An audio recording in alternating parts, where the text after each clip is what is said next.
दिनै बड'फानि जे थैनाय सान बेखौ जोङो बिटिसि सरकार हिसाबै बेहाय पालन खालामदों। बेवहाय नुनो मोन्दों खुब जोंनि बर'नि गागि बा गागु दैदेनगिरि मानिजाथाव बिथांमोना बेवहाय बाहागो लाफैदों। खुब बाख्नायथाव जे बड'फा उपेन्द्रनाथ ब्रह्मनि जे निति जे आदर्श बिदि बयबो समस्त बर' हारिनि बा बर' जाथि दल संगठनफोरनि जे आंगो आरो बिनि निति आदर्शखौ गारनानै जे सालिनो हाया बे प्रतिफलन जादों। बेखौ जोङो बेहाय दा जों नुनो मोन्दों।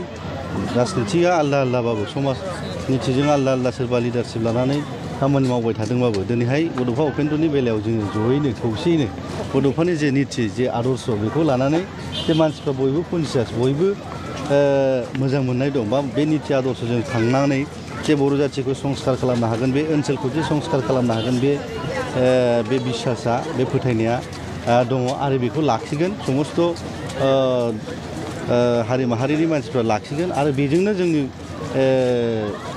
जोंनि जे बर' जाथिनि बा बर' हारिनि जे थामोनथा बुहुमाव जे गेरेमसा हारि दानायनि जे सिमां बे निस्सय मोगथां महर मोनगोन होननानै आं आसा खालामो।